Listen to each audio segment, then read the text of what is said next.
Well, thank you so much, Nav, for joining me today. Really excited to talk about your inspiring, journey in life thus far, and what you sort of have built and, dedicated a lot of your life to. And it's just amazing to read and see. Before we get into the washing machine project, everything it is, everything you'd love it to be, and the future of it, talk a little bit about, maybe your journey before then, and what was ultimately sort of the catalyst for starting this. Thank you so much, Grant, for having me, and it's a real pleasure, and I'm looking forward to getting into the conversation. I guess I should start by saying Nav means new in Punjabi. I was always obsessed with new and innovative and fascinating things when I was a kid. I was very curious as a child, and I'd be really interested to know how things worked. And my father was an engineer, and he used to take me to these air shows. I would be fascinated with how these big objects would go into the sky, and I would use this curiosity to come home, and I'd take out the toolbox from the cupboard, and I would take apart appliances and take apart the TV or the phone or the fridge, and just to see what's inside and how it works. And I would never know how to put them back together again. That used to really frustrate and anger my mum, but it really kind of triggered this curiosity in figuring out how things works as a kid. My father passed away when I was very young, and my mother and my two sisters raised me in London, where I was born. I knew from an early age the importance of women and the difficulties and sometimes frustrations they face in society, and what they have to navigate. And I witnessed that firsthand. And finally, there was this undercurrent theme of displacement. 70 years ago, or over 70 years ago, my father and his family and my mother's parents were displaced during what is called the partition, from modern day Pakistan to now what is called India.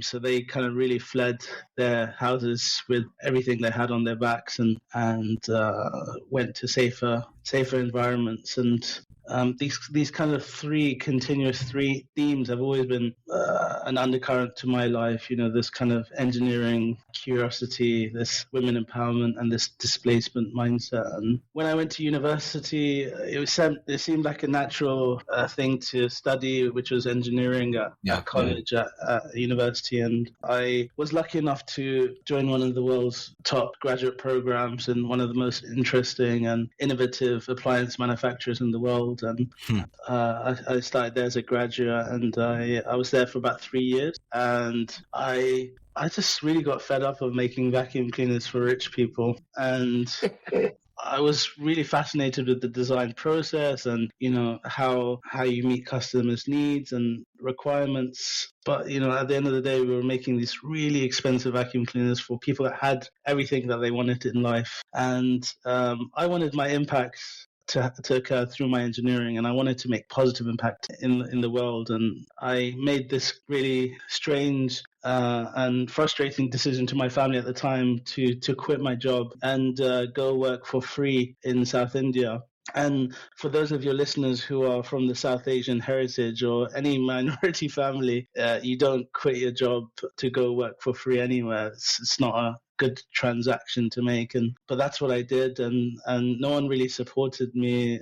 They thought I was being an idiot, basically. But this is something that I wanted to do. I wanted to make positive impact through my engineering, and I found myself in South India making cook stoves for people who use wood to cook their food. These are 50% of the world's population that have to forage for wood or use dung or straw to cook their food or light fires and heat their water. And so this kind of really fascinating experience of this village that I was staying in South India was the penny drop moment for me. It was the kind of moment that I found that I wanted to do this for the rest of my life. And I guess we'll go into the inspiration of how the washing machine project started, but that's how I found myself in South India. What specifically took you to South India, and specifically the area you were at? Yeah, I was looking for things while I was here in the UK, and there was this really amazing program by Engineers Without Borders UK, placed engineers to local projects in different countries around the world, and I found myself in South India because there was this amazing project called Prakti, who were making these fuel-efficient cook stoves. Let's sort of get into everything the washing machine project is, and obviously, the first thing that sort of stands out is 60% of the world endures health issues and lost opportunities as a result of hand washing, spending up to 20 hours a week.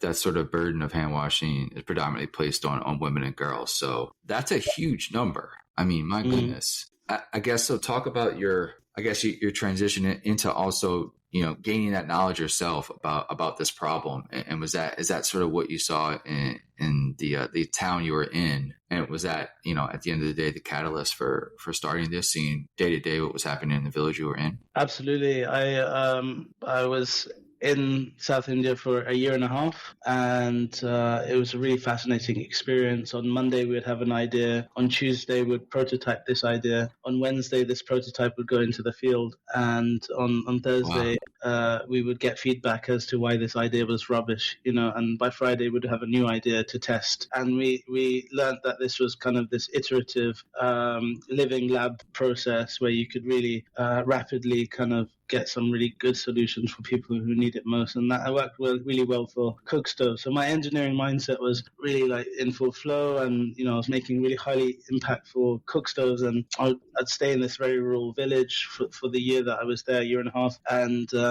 I became best friends with my next door neighbor, and my next door neighbor was a lady called Divya, and Divya really changed my life and inspired me to empower the lives of millions of women just like her. Her life was an everyday struggle, whether it was foraging for wood to cook her food, standing in line for water, or hand washing her family's clothes. It was backbreaking work.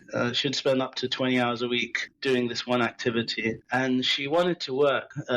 She just didn't have the time, because all of this time was spent on this unpaid, burdensome task. And I said to Divya, why are you doing this activity? Why? I will buy you an electric washing machine. And she said, Nav, I don't have continuous running water. I don't have a generator to power this electric washing machine. We have frequent blackouts, and it's too expensive. And so I said to Divya, I'll make one for you.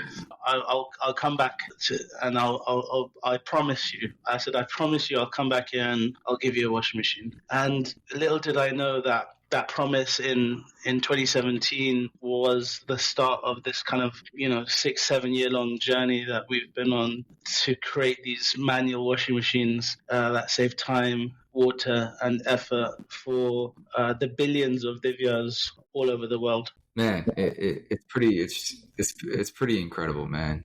I guess when I love the engineering mindset, when you sort of get an idea day 1, build day 2, ship day 3, and then get feedback sort of day 4 and 5 and iterate from there. I mean, it's a startup mentality in essence. When you were sort of developing, let's say version 1, was Divya there telling you, I guess, immediate feedback on, hey, can it do this? Should it do that? Should it do that?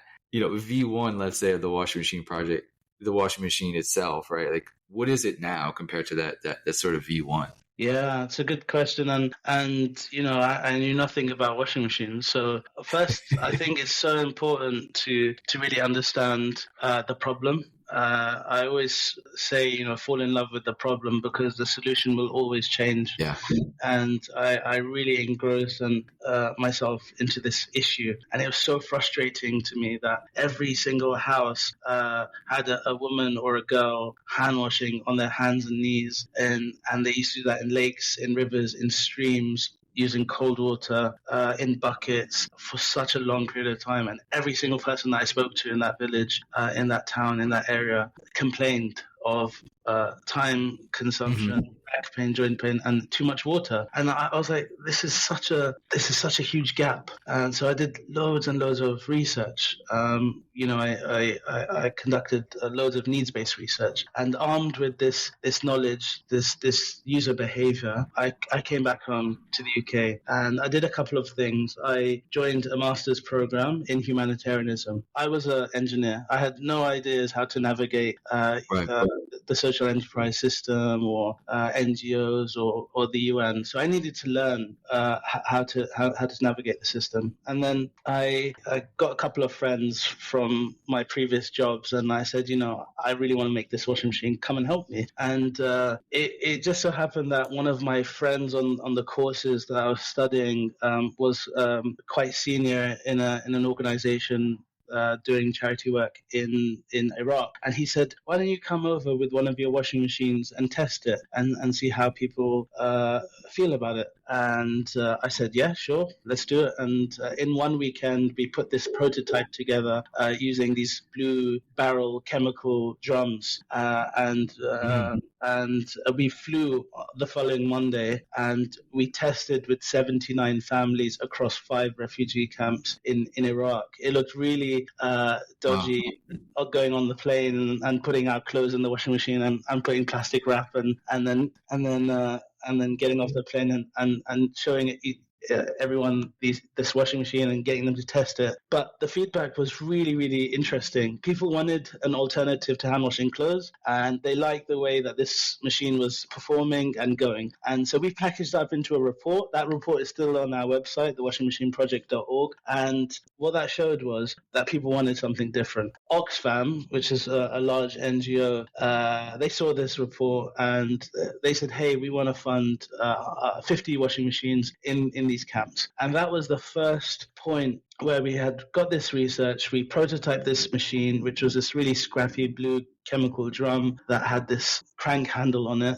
And we got some funding from Oxfam. What happened then was we did thousands and thousands of pieces of research, and it's something that we pride ourselves in. So we, to our knowledge, are owning this issue, this problem. No one in the world, no organization in the world has as much information on hand washing clothes as we do. We have taken about 3,500 families across 15 countries washing habits. So we know how people wash their clothes, where they would get their water, what detergent they use, what clothes they wash, what would they be doing if they weren't washing clothes by hand. And we feed all of that data back into our design. So the machine that you see now, which is on its 5th iteration, is called the Divya washing machine, named after the inspiration behind the organization. And it's the world's first flat-packable manual washing machine. It's a bit like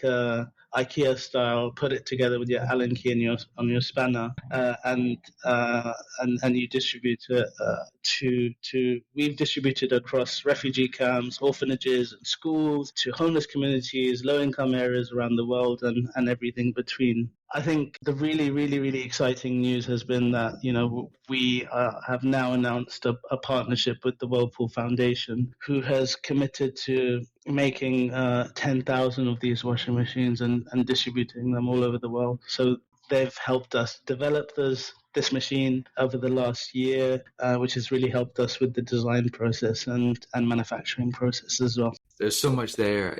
And look, I love when companies align with a really makes it, like when an align makes total sense of a corporation to come in and partner with something that actually can make a difference.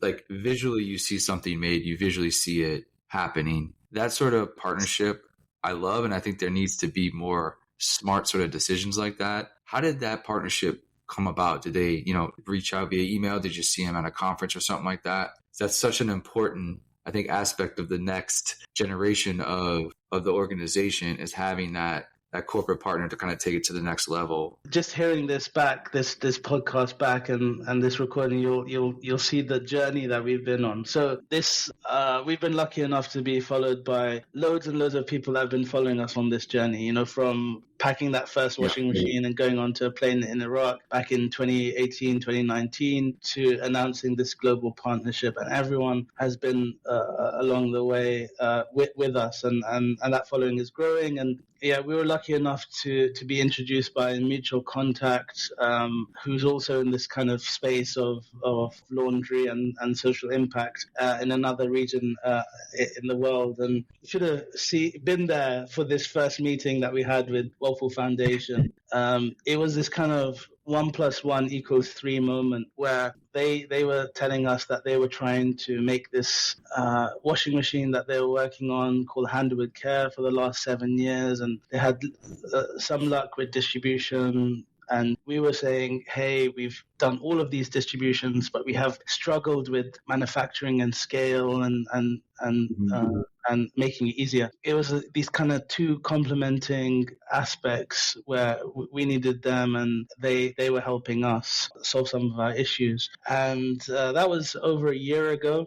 And then we sat down and figured out what's our ambitions, where can we help each other. And we said, hey, why doesn't Whirlpool manufacture it for us? And why doesn't Whirlpool's staff get to build it? So, really connecting people to the problem, but also the solution as well. So we use Whirlpool employees' volunteering hours to make the machine in their facilities, and then we distribute them through our networks on the ground, and we then monitor that impact. And it's this really beautiful complementary partnership, and we're really excited that we're on this journey together over the next 5 years. Love it. When we talk about the Divya machine and we talk about the problem, we'll have videos and pictures for when we post this, but I guess try to visualize what the Divya machine solves for. Because like you said, electricity is a problem, expensive. It's really difficult to build something that works for everyone everywhere. But I guess talk about the machine as it is now. I guess talk about the intensive labor that it takes away, maybe time it adds back to people's lives. Just talk about the overall impact that it's sort of made on lives around the world.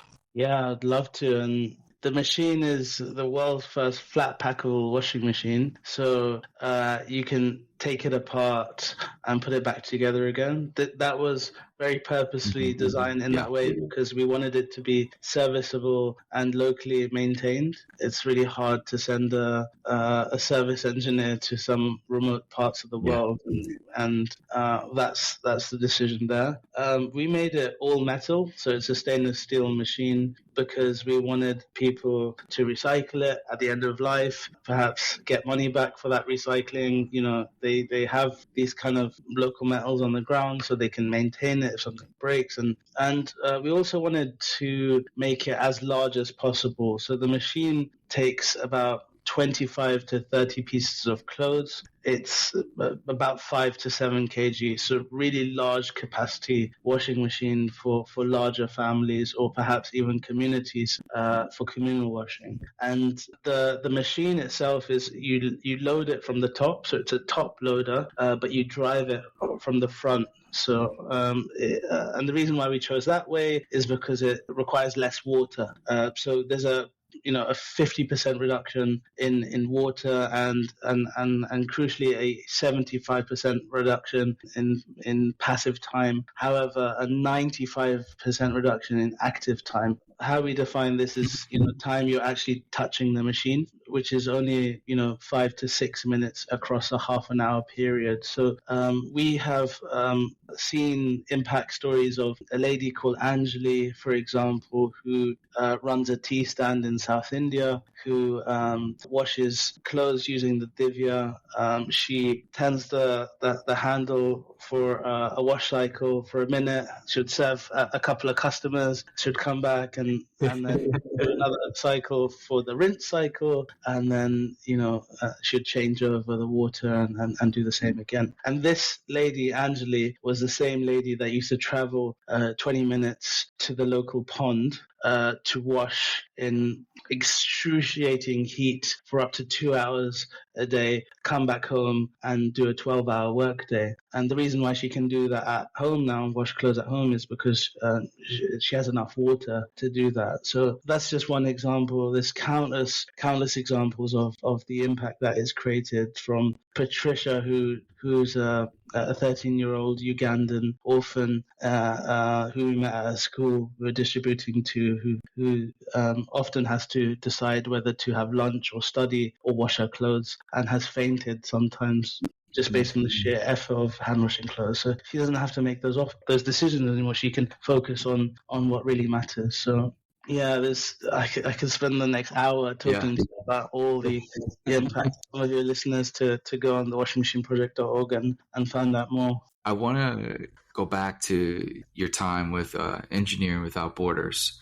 Engineers, and whether it's software engineers or structural engineers, they play this sort of silent, amazing role in our society, and they don't often get enough credit, I think. But they're some of the most talented people in the world. I guess talk about your experience. Would you recommend young engineers do that sort of service early in their careers and in their life? I imagine you got so much in return from that time, but I guess just talk about the possibility of sort of young engineers and what's possible for them doing impactful work maybe early on in their lives. Yeah, I was a really great example of that. When I first was graduating university with this engineering degree, I basically just wanted to get the best graduate job available. I was at a careers fair. Right. These engineering companies, these fancy engineering companies, have pizza, and they give you the best pens and the notebooks, and you just think, wow, oh my God, like I'm going to apply for this one, not knowing that this company is making a missile or a weapon that will defend, is in the guise of defense, or this is hindering the planet, not helping the planet. And my priorities were blurred, and I as a young engineer graduating, I was more interested in getting a job rather than finding something that fits my purpose. And I'm so thankful that I found my purpose earlier on in my life, and I've spent many years now talking to young engineers about how they can help and hinder the planet, and just making sure that they're globally responsible in their engineering. And if you are going to make a $1,000 vacuum cleaner or a $250,000 car, then just be purposeful about it in any way that you can, and make sure it helps the planet, not hinders the planet. I also spend a lot of time talking to people about Divya and Anjali, and Patricia, and making sure that in this day and age of AI and ChatGPT, which is going to set to revolutionize our world, as in you and me, but people like Divya are still washing their clothes in lakes, rivers, and streams in buckets, and it's not going to help their life. And we need to really do something about it. I want to touch on, you mentioned early on, your family, and the people sort of around you were, let's say, a little bit reluctant on this new journey and path you were going to take. When you talk to them now and they sort of see what you sort of built, and I want to say you, but you and the team and the organization has sort of built, how do those conversations go now with your family? Or do they now understand your vision a bit more and see your path as one that is a righteous one to go down? Are they cool with it now, I guess, let's say? Yeah, and this isn't a lone journey anymore, and we have an amazing team that are doing such incredible work, equally as frustrated as I was when I was in my roles and really wanted to make impact. And it's nice to bring people on the journey of purpose and making a difference in the world. And yeah, we wouldn't be here today if it wasn't for the team. I'm so glad that my family has finally come around. My mum said, you're making the biggest mistake of your life by doing this. But she's now one of our biggest supporters, and I actually caught her the other day showing one of our news articles to the postman at the front door. which is a nice moment. And she recently retired from her government job, and I was invited to the King's coronation Downing Street dinner with the Prime Minister here in the UK, and I got to bring her along to 10 Downing Street, and it was such a funny interaction. The Prime Minister at the time was a guy called Rishi Sunak, and he's an Indian Prime Minister, and I'm from an Indian background. And my mum said to him, "I'm so proud of you," and the Prime Minister said to my mum, "That's good, but you should be proud of your son." And then my mum was like, "Yeah, but I'm so proud of you," you know. So it's a really funny journey to be on. End a little bit on the future here, and I know you and the team have built so much, come such a long way. But what is the next, I guess, 5 to 10 years look like? What are some of the goals and successes you would like to achieve? What are some of the problems that still need to be solved? Well, just to circle it back onto the Whirlpool Foundation, we have this amazing 5-year journey ahead of us. Together, we're distributing 10,000 machines in refugee camps and low-income areas around the world, such as in India and Republic of Congo, Mexico and Uganda and places like that. And this 1,000 number is just a huge figure and will help us grow and scale. And there'll be more products with more solutions and more services. So, for example, we've always wanted to make solar and semi-automatic washing machines and services like laundrettes. How do we increase our impact through communal washing and livelihood? We see people who use our machine, they now wash for a living, for example. So those are really exciting aspects where people can, make a living out of using our machine and also wash other people's clothes. Yeah, it's really cool. People are. That's cool. So there's a whole small business part of this that's being created too. Yeah, absolutely. In Uganda, there's a center called the Inclusion Support Unit, who are a group of 20 mothers and their disabled children who come to this community center, and they now wash their clothes at this center with our Divya washing machine, and they also wash their neighbors and their neighbors' clothes in the same machine. So we've found impact statements of them earning a living through washing the clothes at this community center. So really cool future through services and a product model. And we really want to become the Whirlpool of the humanitarian world. We have all sorts of products and services and categories in the pipeline, and in 10 years' time we'll be looking back at this and laughing at the time we only made washing machines. That's amazing, man. Well, thank you so much for taking the time and taking us on your journey so far. Really inspiring stuff, and best of luck for you and the team for the next 10 years, man. Thank you so much, and I'll end by saying this. And I do get quite emotional by saying this.